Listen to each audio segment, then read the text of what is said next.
¿Y qué pasa con el punto de encaje, don Juan? ¿Está ausente en los cadáveres?, le pregunté. Me contestó que el punto de encaje y el resplandor que lo rodea son la marca de la vida y la conciencia, y que no hay rastro alguno de ellos en los seres muertos. La inevitable conclusión a la que llegaron los brujos de la antigüedad, al observar aquello, fue que la conciencia, la vida y la percepción van juntas, y que están inextricablemente ligadas al punto de encaje y al resplandor que lo rodea.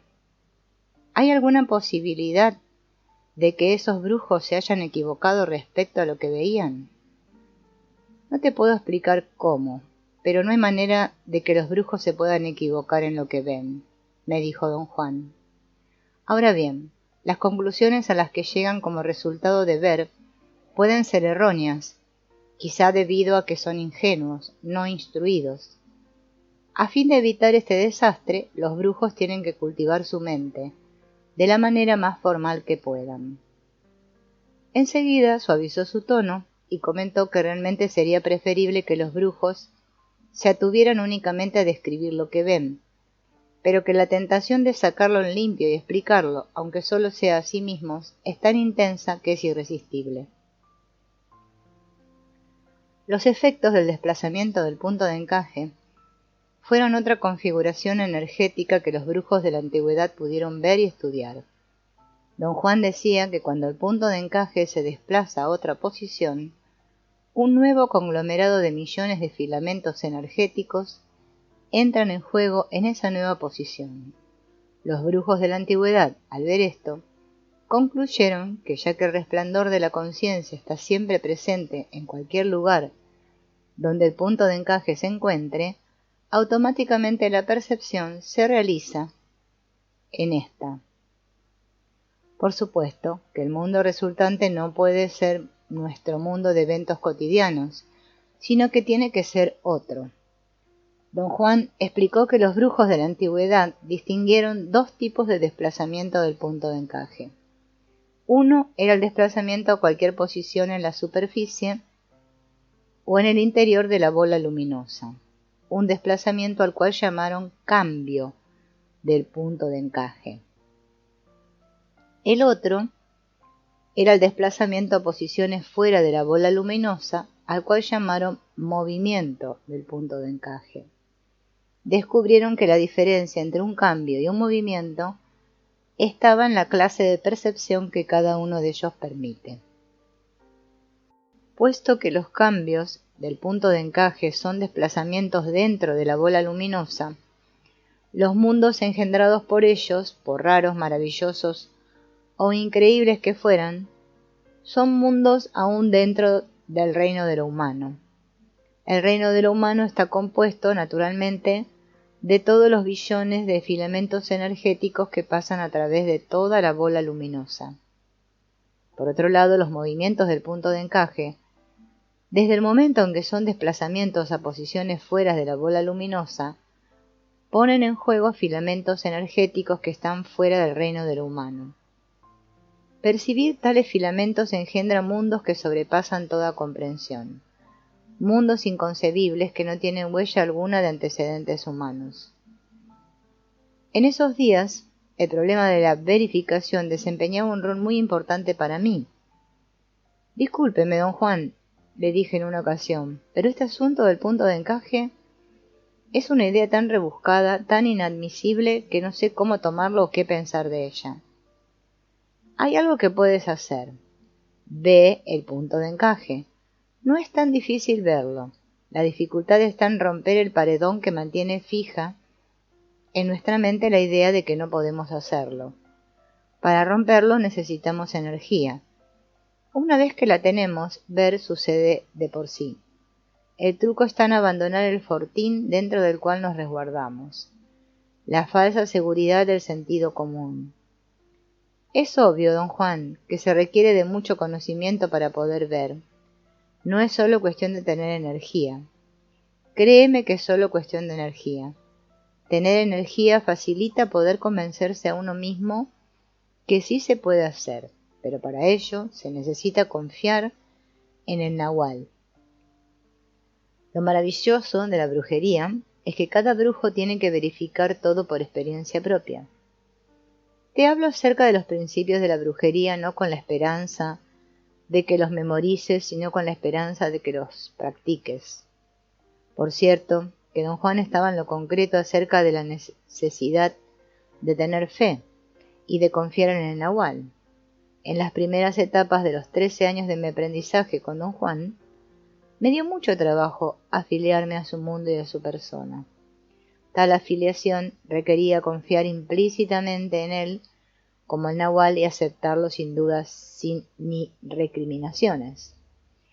El papel que desempeñaba don Juan en el mundo de los brujos se sintetizaba en el nombre titular que sus congéneres le otorgaban. Lo llamaban el Nahual. Me explicaron que se puede otorgar el nombre titular de Nahual a cualquier persona, hombre o mujer, dentro del mundo de los brujos que posee una específica configuración energética, semejante a una doble bola luminosa. Los brujos creen que cuando una de tales personas entra en el mundo de la brujería, la carga extra de energía se convierte en capacidad para guiar. De esta manera, el Nahual se convierte en la persona más apropiada para dirigir, para ser el líder. Al principio, sentir tal fe y confianza en don Juan era para mí algo no solamente inaudito, sino aún molesto. Cuando discutí esto con él, me aseguró que confiar en tal forma en su maestro le había resultado igualmente difícil. Le dije a mi maestro lo mismo que tú me estás diciendo ahora, explicó don Juan.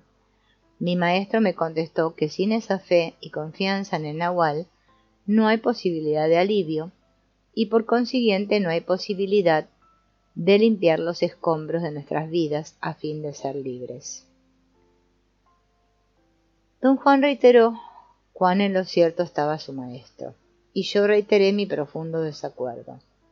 Le conté que yo había crecido en un ambiente religioso rígido y coercitivo que todavía me perseguía en mi vida en estos momentos y que las declaraciones de su maestro y su propia aquiescencia a su maestro me recordaban el dogma de obediencia que tuve que aprender de niño, el cual yo aborrecía sobre todo lo demás. Cuando usted habla acerca del Nahual, me suena como si estuviera expresando una creencia religiosa. Puedes creer lo que se te dé la gana, dijo don Juan. El hecho es que sin el Nahual no hay partida. Yo sé, te lo digo, así lo dijeron todos los Nahuales anteriores a mí. Pero no lo dijeron como asunto de importancia personal, ni yo tampoco. Decir que sin el Nahual no se puede encontrar el camino se refiere por completo al hecho de que el Nahual es un Nahual porque puede reflejar lo abstracto, el espíritu, mejor que los demás. Pero eso es todo. Nuestro vínculo es con el espíritu mismo y solo incidentalmente con el hombre que nos trae su mensaje. Aprendí a confiar implícitamente en don Juan como en Nahual, y esto, tal como me lo había dicho, me trajo un profundo alivio y mayor capacidad para aceptar lo que él se esforzaba por enseñarme.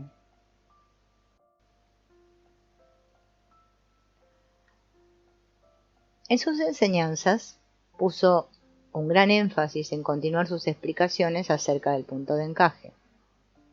Una vez le pregunté si el punto de encaje tenía que ver con el cuerpo físico.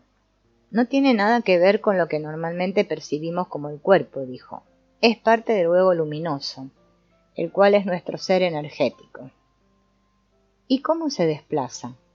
A través de corrientes energéticas que son como entellones de energía que se sienten afuera o adentro, no del cuerpo sino del huevo luminoso.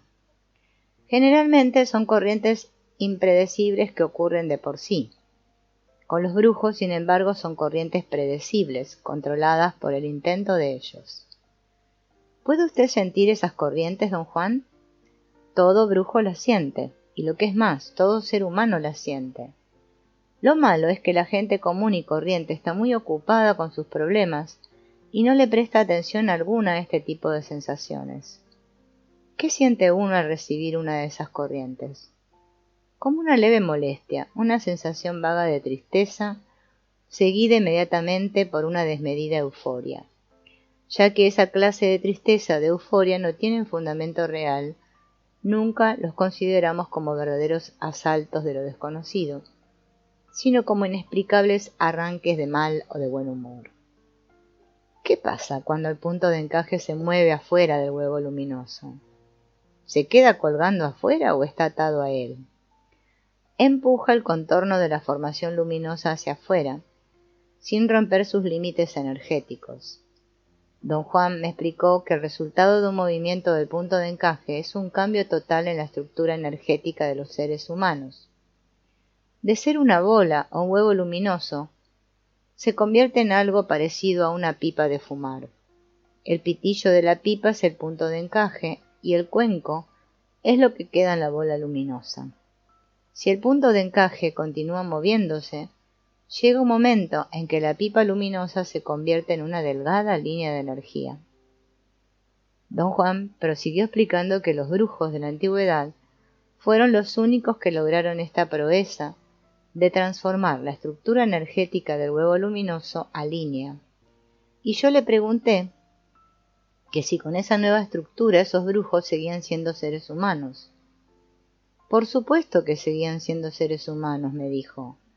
Pero creo que lo que tú quieres saber es si eran hombres de razón, personas dignas de confianza, ¿verdad? Pues no lo eran del todo. ¿Y de qué manera eran diferentes? En sus intereses y expectativas. Los esfuerzos y preocupaciones humanas no tenían para ellos ningún significado. Además, hasta tenían un diferente porte físico. ¿Quiere usted decir que no parecían seres humanos? Ya te dije que eran hombres como todos nosotros. ¿Qué otra cosa podrían ser? Pero no eran del todo como tú o yo esperaríamos que fueran. Si me pongo a decirte de qué manera eran diferentes, me metería en camisa de 11 varas. ¿Conoció usted alguna vez a alguno de esos hombres, don Juan? Sí, conocí a uno. ¿Y cómo era? En cuanto a apariencias, era como una persona común y corriente. Lo que era insólito era su comportamiento. ¿De qué modo era insólito? Todo lo que te puedo decir es que el comportamiento del brujo que conocí es algo que sale de lo imaginable, pero convertirlo en un asunto solo de comportamiento es engañoso. Ese brujo es alguien a quien realmente uno debe ver para poder apreciar. ¿Eran todos esos brujos antiguos como el que usted conoció? No sé cómo eran los otros, excepto por las historias y cuentos que los brujos han guardado por generaciones. En esas historias, esos brujos aparecen como seres bastante extravagantes. ¿Quiere usted decir monstruosos? En cierto modo. Dicen que eran muy simpáticos, pero que a la vez causaban pavor. En realidad eran criaturas desconocidas. Lo que hace homogénea a la humanidad es el hecho de que todos somos como huevos o bolas luminosas. Y esos brujos ya no eran así. Eran líneas de energía tratando inútilmente de doblarse para formar un círculo. ¿Qué es lo que finalmente les sucedió, don Juan? ¿Se murieron? Las historias de los brujos dicen que al alargar su forma energética, también lograron alargar la duración de su conciencia, de manera que están vivos y conscientes de ser hasta hoy día. Las historias también cuentan que reaparecen periódicamente en la Tierra. ¿Qué piensa acerca de todo esto, don Juan? Para mí todo esto es demasiado extravagante. Yo quiero la libertad de mantener mi conciencia de ser y sin embargo desaparecer en la vastedad. En mi opinión, los brujos de la antigüedad eran hombres tenebrosos, obsesivos, caprichosos, y hasta apostaría que debido a ello se quedaron atrapados en sus propias maniobras. Pero no dejes que mis opiniones y sentimientos personales te nublen el panorama. El logro de los brujos de la antigüedad es inigualable, por lo menos nos probaron que los potenciales del hombre no son cualquier cosa. Otro tópico de las explicaciones de don Juan fue lo indispensable que son la cohesión y la uniformidad energética para el acto de percibir. Su punto de vista era que la humanidad entera percibe cohesión y uniformidad energética. Dijo que adquirimos estas dos condiciones automáticamente en el transcurso de nuestra crianza y que las tomamos a tal punto por dadas que no nos damos cuenta de su importancia vital sino al momento de enfrentarnos con mundos distintos al mundo habitual. En esos momentos se hace evidente que para poder percibir de una manera coherente y total, necesitamos una nueva, apropiada cohesión y uniformidad energética. Le pregunté qué eran la cohesión y la uniformidad y me explicó que la forma energética del hombre tiene uniformidad puesto que todos los seres humanos son como una bola o un huevo luminoso. El hecho de que la energía del hombre se mantiene en un haz, como bola o como huevo, es prueba de que tiene cohesión. Don Juan dio como ejemplo de una nueva uniformidad y cohesión el caso de los brujos de la antigüedad, cuando convirtieron su forma energética en una línea. Todos ellos uniformemente mantuvieron una cohesión lineal. Uniformidad y cohesión a ese nivel lineal les permitieron percibir un mundo nuevo y homogéneo. ¿Cómo se adquiere una nueva uniformidad y cohesión? La clave es la posición del punto de encaje, o más bien, la fijación del punto de encaje. En esa ocasión no quiso explicar más sobre el asunto, pero yo insistí en preguntarle si esos brujos habrían podido retroceder de la forma lineal a su antigua forma de huevo luminoso. Me contestó que en un momento dado habrían podido hacerlo, pero no lo hicieron. Luego, la cohesión lineal se fijó en ellos, haciéndoles imposible el regreso. Don Juan creía que lo que realmente los cristalizó y les previno volver a su forma inicial fue una cuestión de avaricia. El alcance perceptivo de esos brujos, como líneas de energía, era infinitamente más grande de lo que un hombre o un brujo común y corriente pueden alcanzar. Explicó que el dominio humano, como masas energéticas, incluye todos aquellos filamentos que pasan a través de la bola luminosa. Normalmente no percibimos todo el potencial humano, sino quizás solamente una milésima parte de este. Si tomamos esto en consideración, se puede apreciar la enormidad de lo que los brujos de la antigüedad hicieron. Se extendieron en una línea de energía 1000 veces más larga que un huevo luminoso y percibieron todos los filamentos que pasaban a través de esa línea. A resultas de su insistencia, hice esfuerzos gigantescos por entender el modelo de configuración energética que me estaba delineando. Finalmente, después de mucho trabajo, pude imaginarme filamentos adentro y fuera de una bola luminosa. Sin embargo, si me imaginaba una multitud de bolas luminosas, el modelo dejaba de ser aplicable. Razonaba yo que en una multitud de bolas luminosas, los filamentos que están fuera de una, por fuerza estarían adentro de otra adyacente. Por lo tanto, en una multitud no podrían existir filamentos energéticos que estuvieran afuera de ninguna bola luminosa. Entender eso no es ciertamente un ejercicio para la razón. Después de haber escuchado atentamente mis argumentos, me dijo: no hay manera de explicar lo que los brujos quieren decir cuando se refieren a filamentos adentro o fuera de la bola del huevo. Cuando los videntes ven, ellos ven una sola bola o huevo de energía. Si hay otra bola al lado, la ven de nuevo como una sola y aislada bola de energía. La idea de una multitud de bolas luminosas te viene de las muchedumbres humanas. En el universo de la energía existen únicamente individuos solos, rodeados por el infinito. Pero todo eso tienes que verlo tú mismo. Arguí que era inútil decirme que lo viera yo mismo, puesto que él sabía muy bien que yo no podía. Me propuso entonces que tomara prestada su energía y la usara para ver. ¿Cómo puedo hacer eso? Tomar prestada su energía. Muy simple. Con mi energía puedo hacer que tu punto de encaje se desplace a otra posición más adecuada para percibir energía directamente. Tal como me acuerdo, esta fue la primera vez que él me habló, intencionalmente, acerca de algo que hacía conmigo desde el principio de mi aprendizaje: hacerme entrar en un incomprensible estado de conciencia que ponía en tela de juicio mi idea del mundo y de mí mismo. Un estado al cual él le llamaba la segunda atención.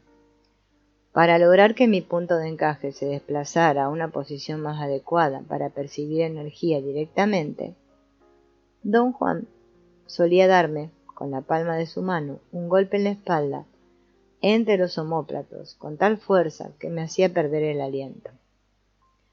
En la ocasión de la que estoy hablando, su golpe pareció causarme un desmayo, o quizás me dormí.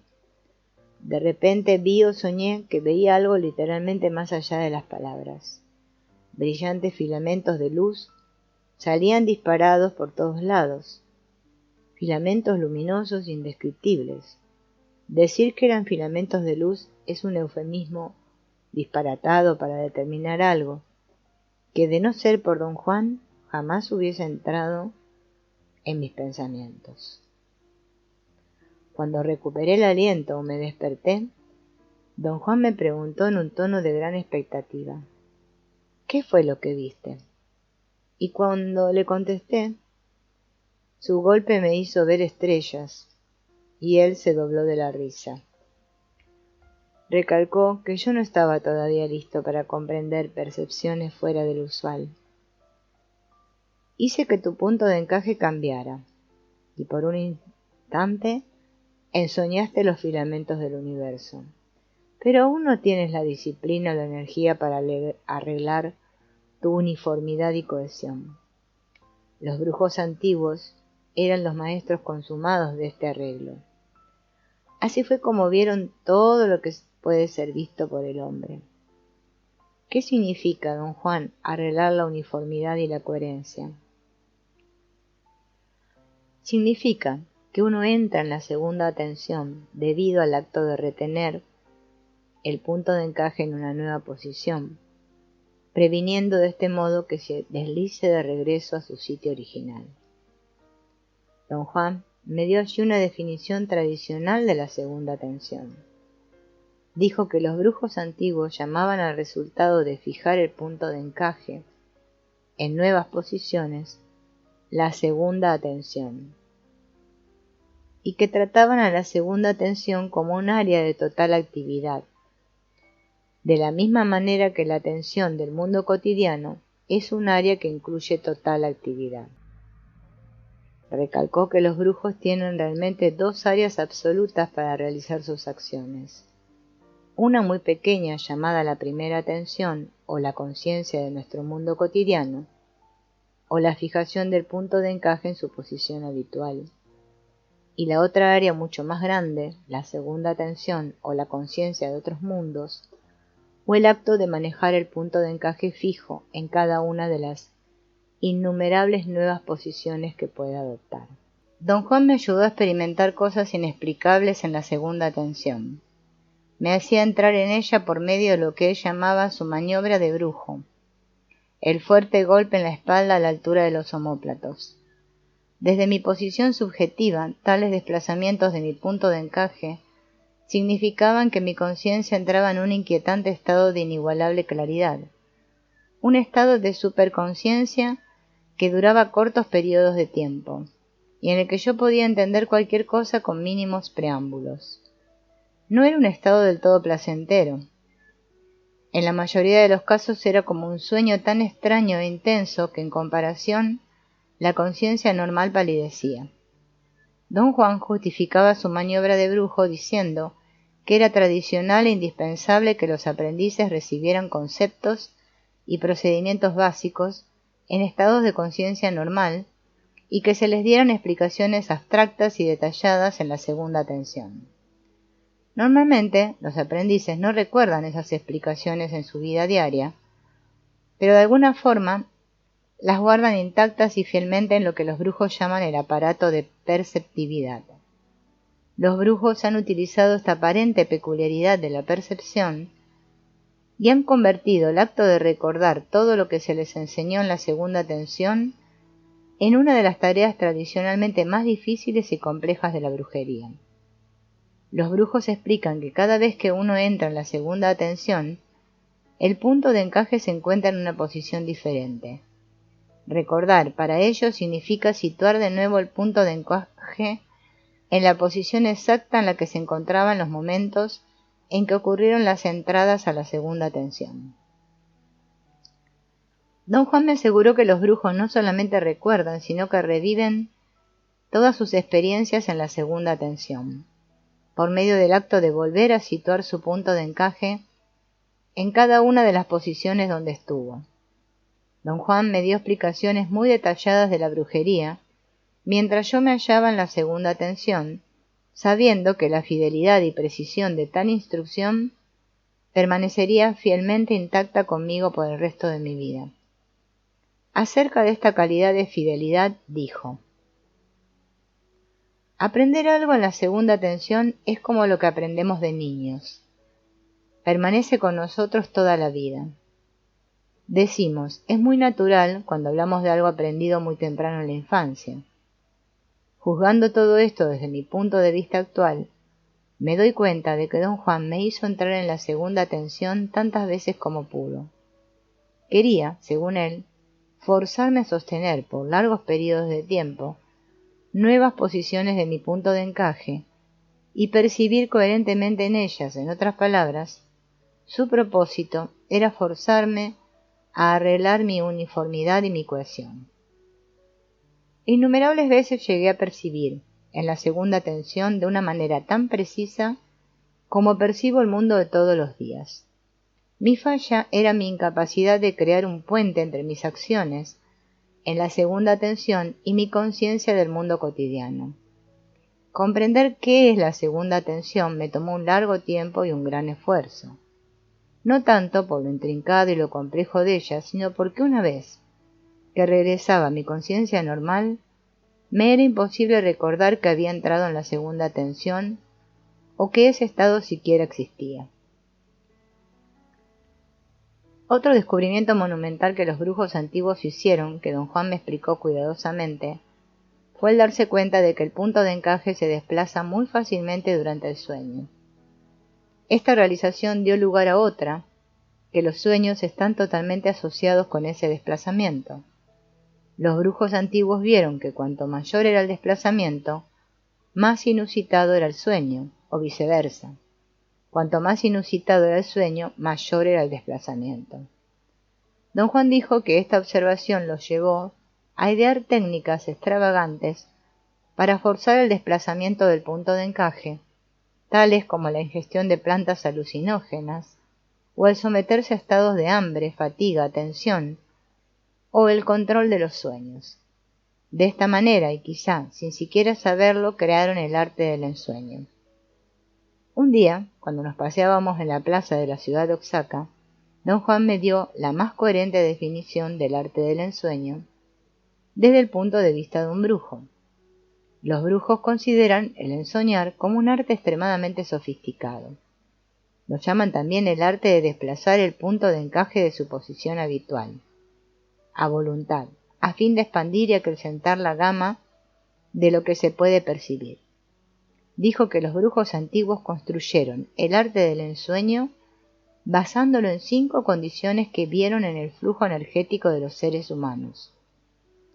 1. Vieron que sólo los filamentos energéticos que pasan directamente a través del punto de encaje pueden ser transformados en percepción coherente. 2. Vieron que si el punto de encaje se desplaza a cualquier otra posición, sin importar cuán grande o diminuto sea el desplazamiento, otros filamentos energéticos que no son habituales comienzan a pasar a través de éste. Ello hace entrar en juego el fulgor de la conciencia, lo cual fuerza a estos filamentos energéticos a transformarse en percepción coherente y estable. 3. Vieron que en el transcurso de sueños normales, el punto de encaje se desplaza fácilmente y por sí solo a otras posiciones en la superficie o en el interior del huevo luminoso. 4. Vieron que por medio de la disciplina es posible cultivar y ejecutar, en el transcurso de los sueños normales, un sistemático desplazamiento del punto de encaje. Y 5. Vieron que se pueden hacer que el punto de encaje se desplace a posiciones fuera del huevo luminoso y entre al reino de los filamentos energéticos del universo fuera de lo humano.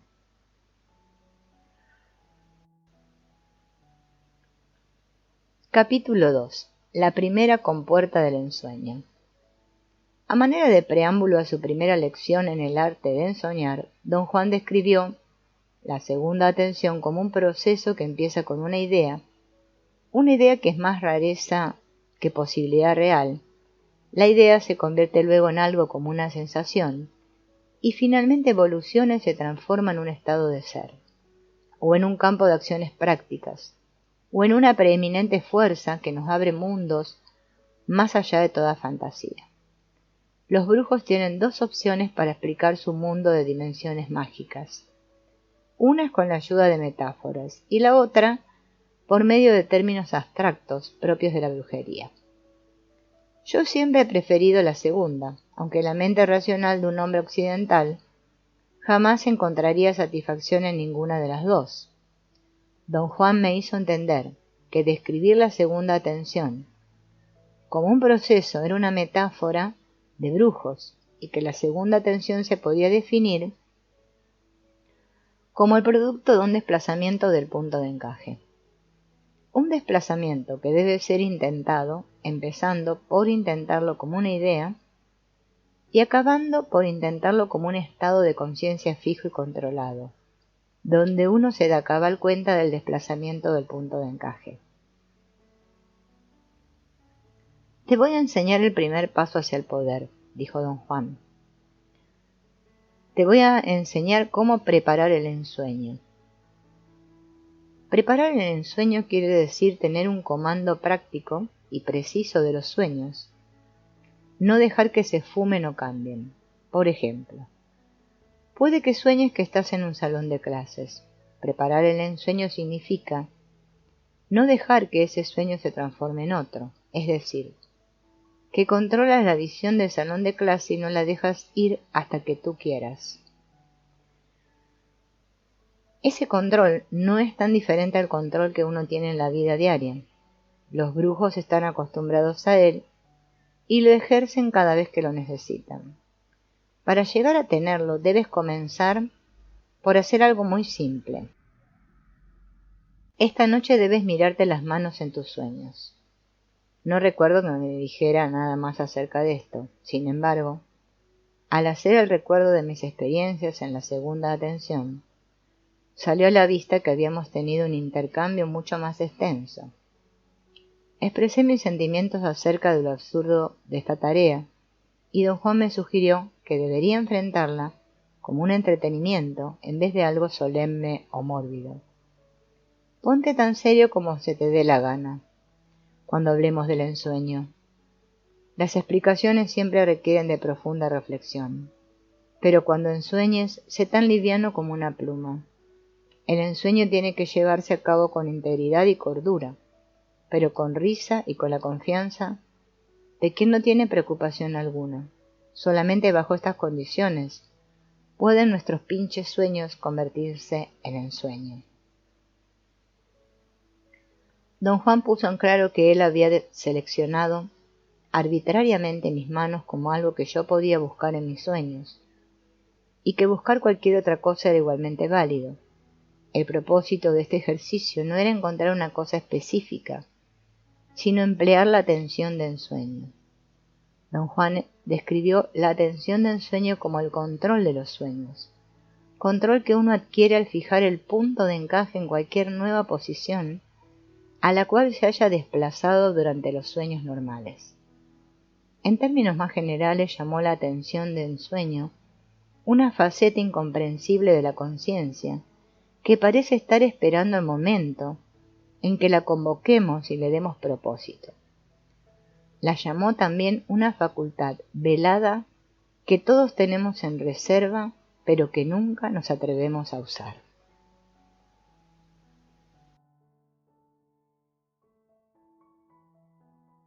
Mis primeros intentos de verme las manos en el sueño fueron un desastre. Después de meses de vanos esfuerzos, me di por vencido y le eché en cara a don Juan lo absurdo de la tarea. «Hay 7 compuertas», me dijo, «y los ensoñadores tienen que abrirlas todas, de una en una. Te has dado un soberano chingadazo contra la primera compuerta, la cual debes abrir si es que vas a ensoñar». «¿Por qué no me dijo usted esto antes, don Juan? Hubiera sido inútil hablarte de las compuertas del ensueño antes de que toparas con la primera. Ahora ya sabes que es un obstáculo y que tienes que vencerlo». Don Juan explicó que en el flujo energético general del universo hay entradas y salidas, que funcionan a manera de compuertas, y que en el específico caso del ensueño hay 7 entradas, 7 obstáculos que los brujos llaman las 7 compuertas del ensueño. Llegamos a la primera al darnos cuenta de una sensación muy particular que se nos viene encima antes de quedarnos profundamente dormidos. Una placentera oscuridad y pesadez que nos mantiene suspendidos y no nos permite abrir los ojos. ¿Y cómo puede uno darse cuenta de que está quedándose dormido? ¿Cuáles son los pasos que hay que seguir? No hay pasos que seguir. Uno solamente intenta estar consciente del acto de quedarse dormido. Pero ¿cómo puede uno intentar eso? El intento o el acto de intentar es algo muy difícil de explicar. Yo o cualquier otro brujo pareceríamos un par de idiotas si tratáramos de explicarlo. Ten esto en cuenta cuando oigas lo que te voy a decir a continuación. Los brujos intentan cualquier cosa que se proponen intentar, simplemente intentándolo. Pon mucha atención. Algún día te tocará a ti explicarlo. Lo que te dije parece una idiotez, porque no lo has puesto en el contexto apropiado. Como cualquier otro hombre racional, tú crees que entender es exclusivamente el dominio de nuestra razón, de nuestra mente. Lo que te dije está en el campo del intento y el acto de intentar. Para los brujos, comprender eso pertenece al campo de la energía.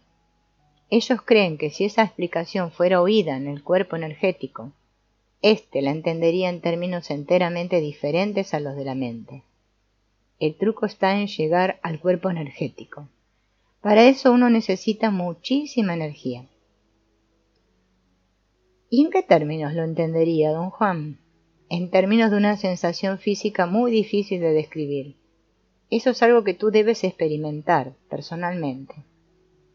Yo hubiera querido una explicación más precisa, pero don Juan me dio un golpe en la espalda con la palma de su mano y me hizo entrar en la segunda tensión. En ese entonces lo que hizo era un absoluto misterio para mí. Podría haber jurado que con su golpe me hipnotizó. Creí que me puso instantáneamente a dormir y que me soñé caminando con él en una ancha avenida bordeada de árboles en una ciudad desconocida. Fue un sueño tan vívido, y yo estaba tan consciente de todo que traté al instante de orientarme, leyendo letreros y observando a la gente. Decididamente no era una ciudad de habla inglesa o española, pero era no obstante una ciudad occidental. La gente parecía ser del norte de Europa, quizá lituanos.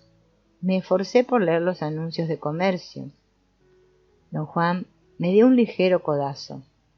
No te molestes con eso. No estamos en ningún lugar identificable. Te acabo de prestar mi energía y con ella llegaste a tu cuerpo energético. Tu cuerpo energético acaba de cruzar a otro mundo. Esto no va a durar mucho, así que usa tu tiempo con mucha mesura. Mira todo, pero sin andar con la boca abierta. No dejes que nadie te note. Caminamos en silencio. Fue una caminata de una cuadra que tuvo un tremendo efecto en mí. Mientras más caminábamos, mayor era mi ansiedad y mi curiosidad. Tuve la clarísima sensación de que no me encontraba en este mundo. Cuando llegamos a un cruce de calles y nos detuvimos, vi que los árboles a lo largo de la calle habían sido cuidadosamente podados en forma de bolas. Eran árboles no muy grandes, con hojas al parecer duras y rizadas. Cada árbol tenía un buen espacio cuadrado para ser regado. No había ni hierbas ni basura en los espacios.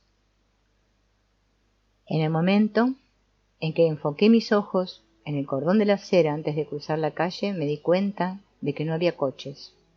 Traté desesperadamente de observar a la gente que se arremolinaba alrededor nuestro. Quería descubrir algo en ellos que explicara mi ansiedad. Los miré fijamente y ellos también me miraron. En un instante, un círculo de ojos duros, azules y de color café se había formado en nuestro entorno. Tuve entonces la aterradora certeza de que esto no era en lo absoluto un sueño. Nos encontrábamos en una realidad más allá de lo que mi mente reconocía como algo real. Giré la cabeza para ver a don Juan, y en ese instante estaba a punto de descubrir qué era lo diferente en esa gente, pero un extraño viento seco me entró directamente en las fosas nasales. Sentí como un golpe en la cara. Mi vista se puso borrosa y olvidé lo que le quería decir a don Juan. En el siguiente instante estaba yo de vuelta donde había empezado, la casa de don Juan. Estaba echado en un petate, acurrucado de lado. Te presté mi energía y llegaste a tu cuerpo energético, me dijo. Lo oí hablar, pero estaba entumecido. Una extraña comezón en mi plexo solar hacía mi respiración corta y dolorosa. Sabía que había estado a punto de descubrir algo trascendental acerca del ensueño y de la gente que vi, pero me era imposible enfocar esa casi revelación. Cada vez que trataba de hacerlo, el recuerdo del sueño mismo se oscurecía.